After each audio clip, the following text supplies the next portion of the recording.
Hey guys, I will start the broadcast in just a second. I'm going to let you guys get on the broadcast. Wow, you guys are jumping on. Hey everyone. Yeah, send me some hearts. I want to remind everyone to swipe your screen to the right and swipe up a little bit and just hit that share button. If you want to share this with your friends, let them know about the broadcast. Hey, Holistic Hottie. That's my face right there. If you don't know who I am, I'll introduce myself in just a second. Hey everyone. Minnesota, New Zealand, love you too. Oh, how fun. This is so much fun. I love this. I don't quite look like that picture today, but you guys will see me no makeup. Hashtag no makeup. I'll answer your questions after I give you my 3 tips. Hey from Boston, East Coast, San Francisco. I'll be there soon. Chromecast, I don't know what that means, but it's here. So there we go.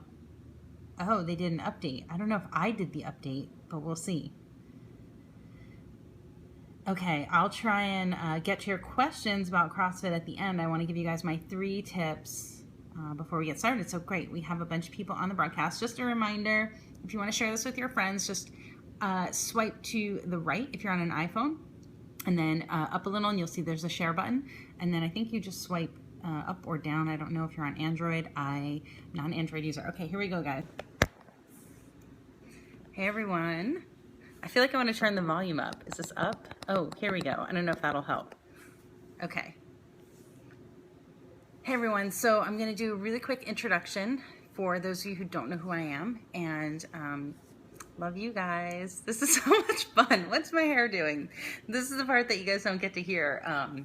Unless you're in person, I always say, what's my hair doing? It's always doing weird things, goes in strange directions. So for those of you who don't know who I am, my name is Diane Sanfilippo. I'm a certified nutrition consultant, and I'm the New York Times bestselling author of Practical Paleo. If you don't have this book and you're watching me and you're like, what's this girl all about? Grab this book. I also have a meal plan in Practical Paleo for athletic performance, and also the author of the 21-Day Sugar Detox, which is also a New York Times bestseller. And we have a brand new group kicking off the Sugar Detox tomorrow, which is Monday, August 3rd. So if you're interested in kicking your sugar cravings, or you feel like you just are out of control with sugar, whether you eat paleo or not, it's a great program. I developed it probably over 5 years ago now originally. And so, yeah, that's a great program to get started with. So I wanted to give you guys some tips today. Oh, thank you, Barbara. I wanted to give you guys some tips today. I just was thinking, what can I jump on here and tell people about? And earlier today we were driving back from the gym, and yesterday did we cook yesterday live or the day before? Scott and I cooked chicken thighs live here on Periscope. We cooked a recipe from Practical Paleo. I feel like it was so long ago, but I think it might have been just yesterday. Okay, it was Friday. Thank you for those of you who are watching. But I just want to give you some tips. I am not a CrossFit coach, but I have been doing CrossFit for, I think it's been probably over 5 years now. So I wanted to give you my 3 tips for getting the most out of your CrossFit experience. Okay, so just to remind everyone here, if you want to share this with your friends, just go ahead and swipe to the right if you're on an iPhone, and then up a little, and there's a little share button there. And I love the hearts. Thank you so much, you guys. That's awesome.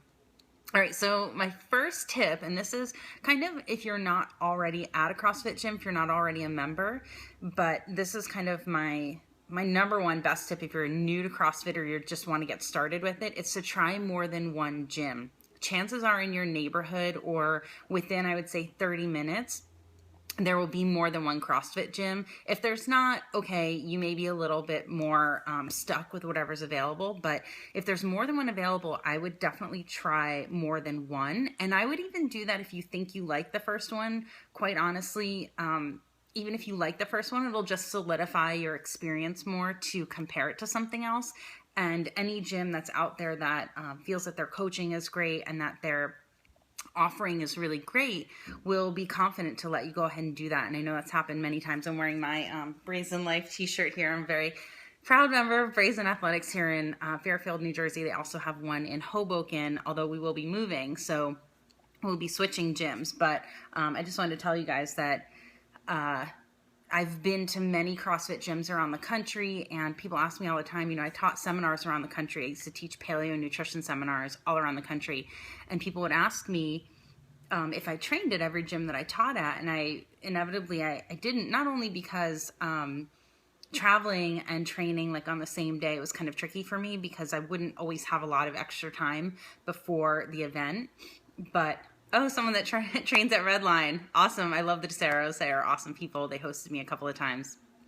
Definitely train there if you live near Naples. I'll give you some of the gyms that I know that are really great off the top of my head, but I don't know that many because what I was saying is I haven't trained at that many of them because I got really used to my gym and the level of coaching that they offer. And so whether I just didn't have enough time or I just like what I like when it comes to training, and I really didn't want to, I almost like didn't want to have a bad experience because I liked the experience I was having. So that's number one, is to try more than one CrossFit gym. So if you're just joining us, I'm just going to give you my top tips for CrossFit, getting the most out of your CrossFit experience. And I have a lot more to say about it, but these are just the 3 that I thought of for now.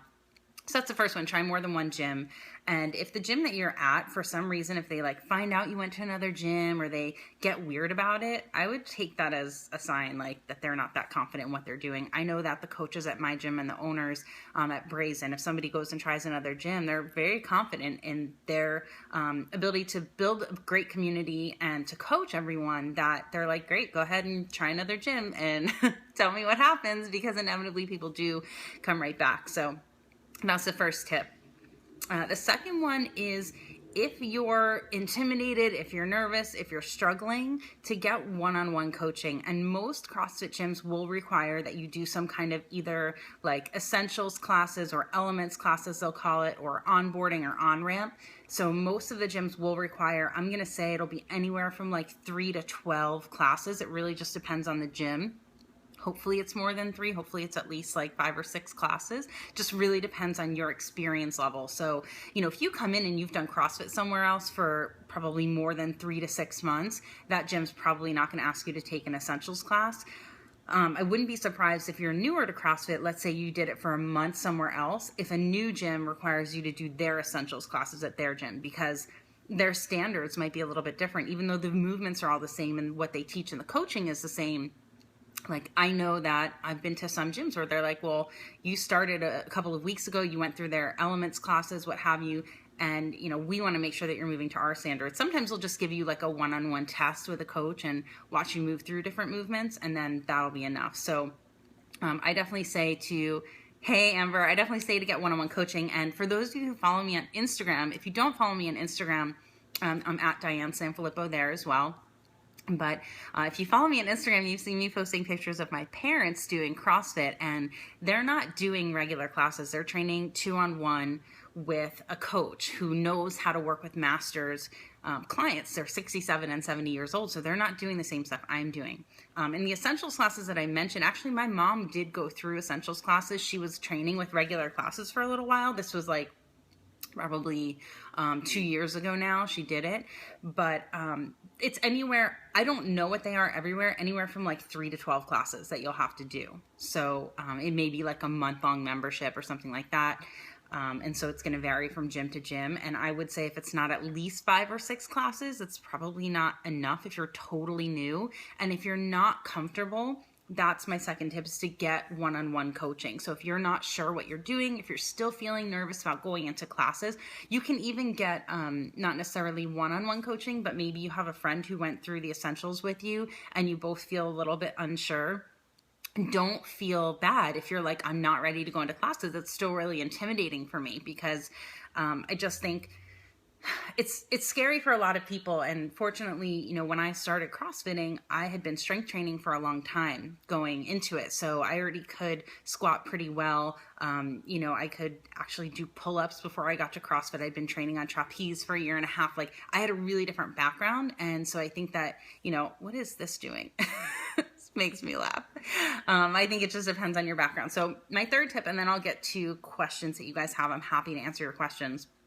My third tip, and this is one that's definitely a little bit more for like the mid to advanced level athletes or people who've been doing CrossFit for like 6 months or a year or more.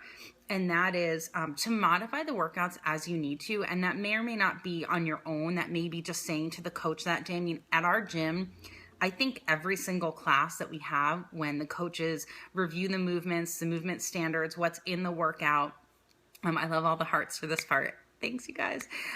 When the coaches review all of that information, they ask before the workout starts, does anybody need modifications? And sometimes you don't want to say something right at that moment, but, that's your opening to talk to the coach kind of before you, sorry, there's loud trucks driving by.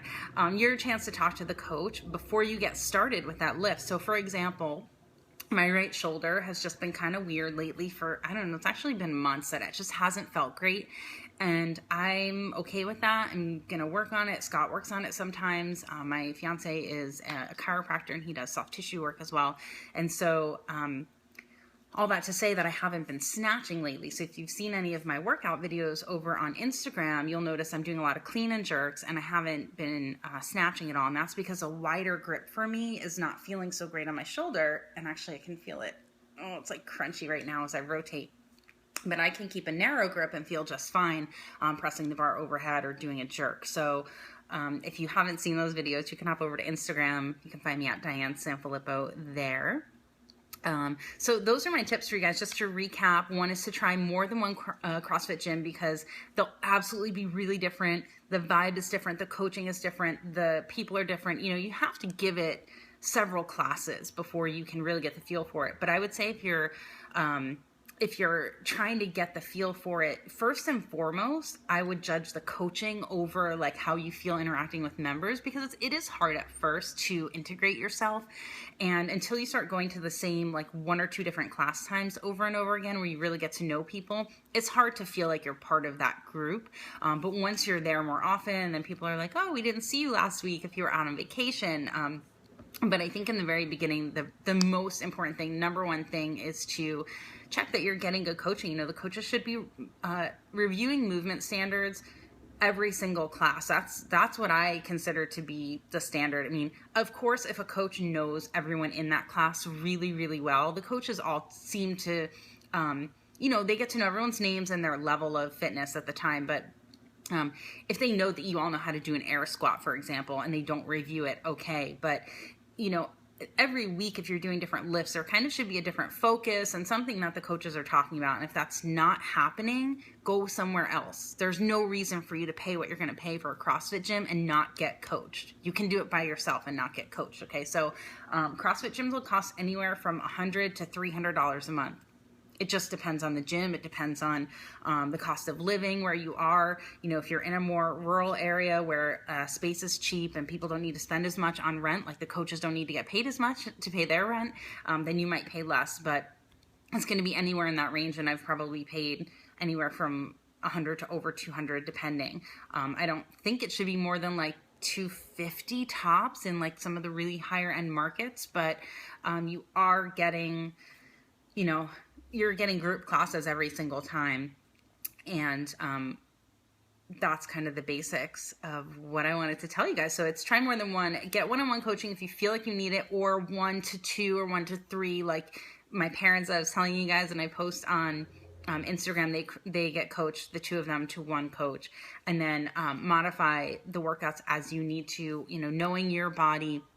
If you feel like you just can't lift super heavy that day and it was supposed to be a really heavy weight that day, take it lighter. Nobody cares what you have on your barbell. And if they care and you need to tell them, I'm just not feeling it today, you just do the best you can.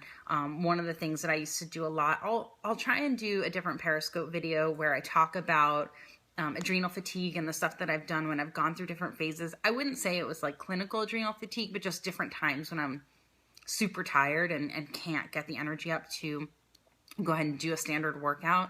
I would modify what I was doing based on that. And so, just there's no need to have an ego about what you're doing. Keep your notebook.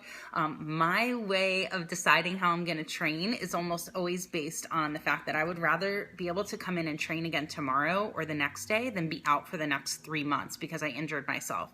I just don't really care that I didn't get an extra 5 or 10 pounds on that lift if something's hurting. Last winter I was deadlifting and I didn't even have an ego about it. I just thought that I felt okay. I felt a little bit of pain and I should have stopped with that pain, and I didn't, and I ended up hurting my back. So I'm going to answer your questions now. And just a quick reminder for anyone listening, if you want to share this video with your friends, just swipe to the right and then up a little, and then you can hit the share button. What do you need to do to prepare for your first class?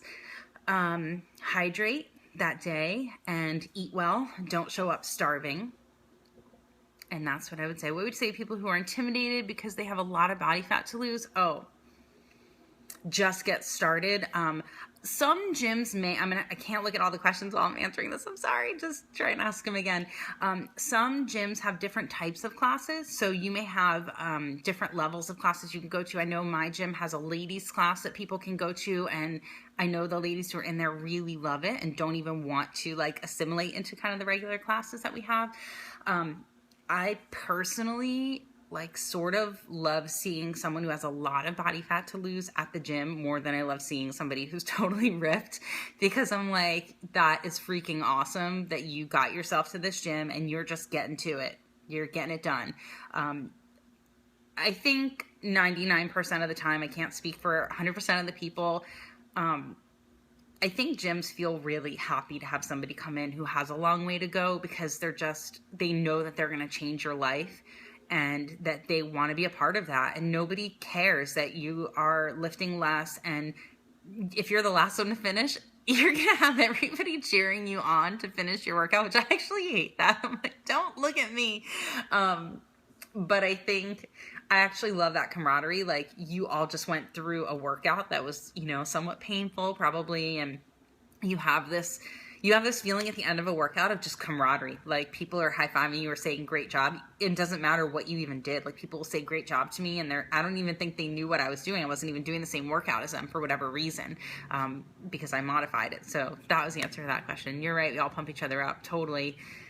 It's really fun. And there can be that little bit of competition. Like, I've always had another member who, like, we're similar in the amount of weights that we can lift. So we'll ask each other what we're doing.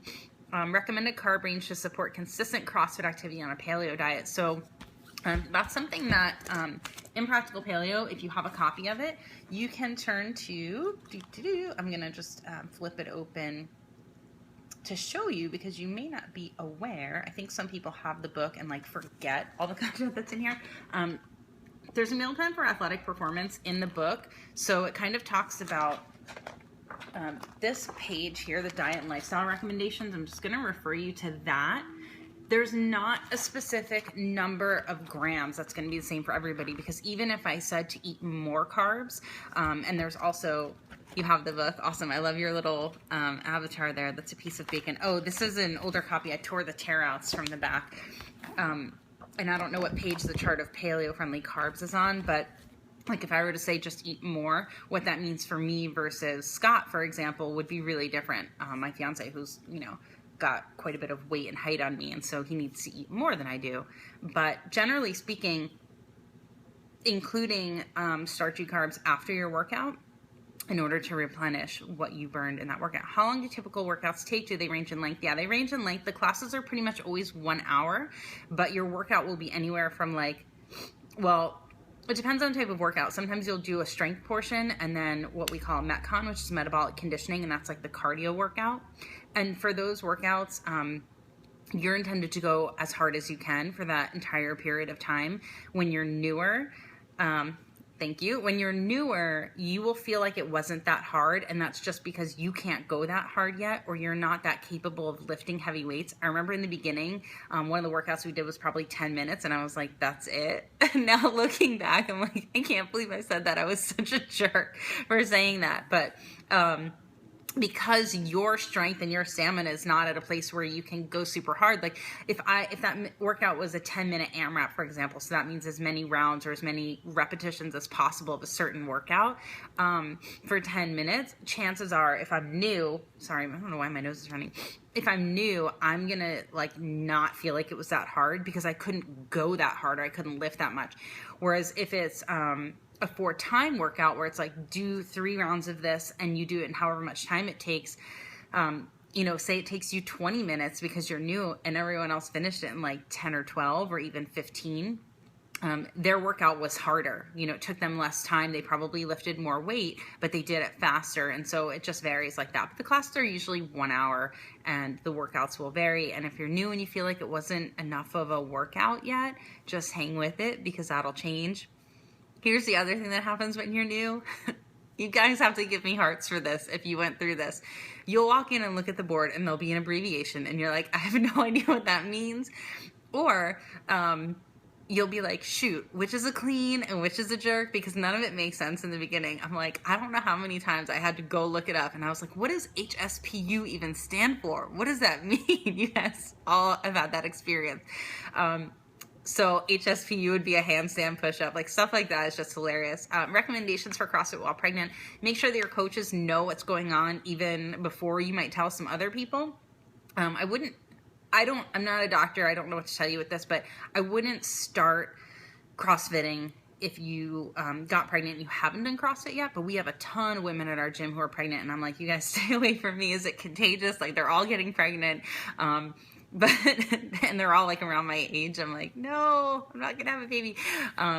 But they are still CrossFitting, CrossFitting as far through their pregnancy as they feel is comfortable. And then actually what's cool is that when they have the babies, they're used to the loud noises. So like they bring the baby in while they're training and the baby's in a little, I don't know what you call them, little seat, like a car seat type thing in the gym.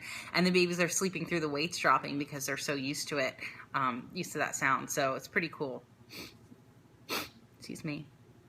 Yeah, usually it's usually recommended only to do it if you've been doing it before. And then there are modifications your coaches should know, and if they don't know, they can probably like do a quick search and figure out what you shouldn't be doing. You're probably not going to be doing much that's like prone, like on, face down. You're not going to be doing push-ups on your belly. Box jumps are one of the first things that I see go. Women tend to do step-ups instead of box jumps, so they're not having that quick pounding like up on the box and jumping up and down. Fuel before a workout. I like for people to have a snack if they need one at least an hour ahead of a workout, and whatever feels good for you. I mean, a little bit of protein and some carbs is good. It's not really, I don't really have something super scientific. I mean, I have a whole program laid out that I did with Jen Sinkler called Eat Better Faster, but it's actually not available right now, and I will make it available at some point. It's kind of my pre-post workout nutrition planning guide, but we just have so many projects that my team and I are working on right now. So I'll get that for you guys at some point, but that's a good one. It is a good question, but I just like over the years, people have here's exactly what you should eat. And I'm like, well, I'm allergic to that, or I don't like that. So, it's kind of like, what's the best workout to do? And everyone wants to be like, well, CrossFit's the best workout, but it's not the best workout for somebody who doesn't like CrossFit. So if I can't eat bananas, it's not perfect to eat bananas before a workout. So anyway, those are my tips for you guys today. I can take a couple more questions, but I want to end the broadcast soon because I want to keep it short and sweet. And I want to make sure that my battery doesn't die because it looks like I'm on below 20% now. So any last questions from you guys, make sure that you swipe to the right and up a little, and then you can share this broadcast with your friends even after it's gone. So if you have friends who are interested in CrossFit or you want to share your experience with them, you can share this broadcast with them. How long? I've been doing it for over 5 years. And why CrossFit? I kind of I like the camaraderie of it. It's this team feeling, but you get to do your own thing. It's very independent. How many times a week? I think people should probably go into their gym at least 3 days a week, like a Monday, Wednesday, Friday type of thing. At my gym, a lot of people will do 4 days a week or more, but what they tend to do is have programming that Tuesday, Thursday, especially Thursday. Thursday tends to be kind of like a recovery day for gyms across the board. They'll just take it easier on certain days. You don't have to go hard every day. And a lot of gyms will do like a Monday, Wednesday, Friday where there's a strength portion of the workout, but Tuesday, Thursday is just kind of metabolic conditioning. But it's definitely different at every workout. It's the same for Android. Swipe left. Okay. Yeah, to share the broadcast. I think that's going to be it. Oh, what do you do for active recovery? I I walk. I'm not really like an expert on active recovery, so I don't really do much. Like if it's a day where I'm off, I just do, I just walk. Oh, I missed that. Oh gosh, you guys, I'm not fast enough reading the questions. I think there were a couple more questions there. If you want to post them again, yay for hearts. I love it. Yay. You guys say hi and tell me your name. If this is the first time that you've watched any one of my broadcasts, let me know, first timer, and give me your first name. I don't do yoga. I like yoga. I don't like downward dog, so if somebody can give me a sequence without down dog, awesome. Competition tips for first timer: don't change what you're doing like the day of the competition. And I would bring lots of water-rich foods. When I've done a couple of competitions, like all I wanted to eat was watermelon and coconut water. Like I did not want the ground meat or sweet potato or any of that stuff that I thought I would want. So that was my experience. Like I wanted really water-rich foods, grapes, watermelon, that kind of stuff. That's a really good time. It's a good idea to kind of get used to doing some kind of, I don't know, maybe protein powder if you tolerate it well, and using it for like a couple of months before the competition, so you can make sure your body tolerates it well. But solid food is really tough on a competition day, and I think that's actually one of the reasons, yay, first timer, one of the reasons why, watching something like the CrossFit Games, it's so tough on those athletes because they're doing event after event, and it's really hard to recover and get your nutrition in. How often do I Periscope? I'm trying to do it almost every day, but I'm trying to post on Instagram before I post to Periscope. I don't know what's going to happen with Instagram over time. I don't know how quickly this will happen, but over time, you probably won't see every post from the people that you follow. That's just my hunch.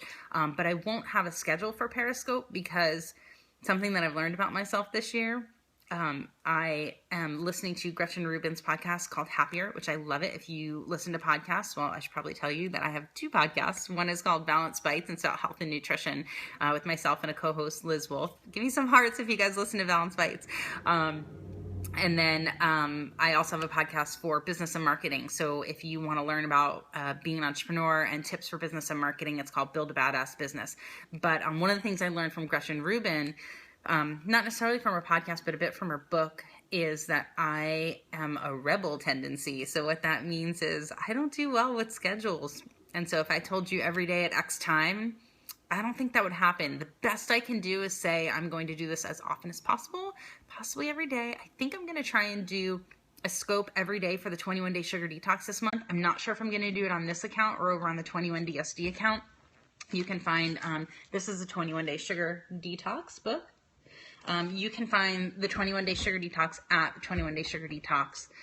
Oh yeah, business podcast has been ranking awesome. People are loving it. Definitely check that out. It's going up every Monday and Wednesday. So tomorrow's business podcast is an interview with my good friend Tony Casandrinos from Casandrinos Extra Virgin Olive Oil. And he talked all about like the beginning stages. We kind of had a little conversation back and forth. He was here recently, so I was like, hey, come sit down and let's do an interview for the podcast. So that was really fun. Thank you so much.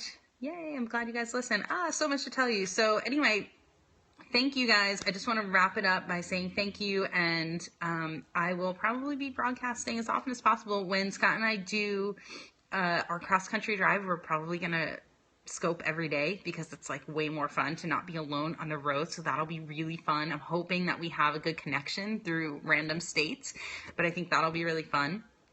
You can just search the 21-day sugar detox if you want to find that Periscope account, and make sure you tell your friends about this. And thanks so much for joining me. Bye-bye, you guys.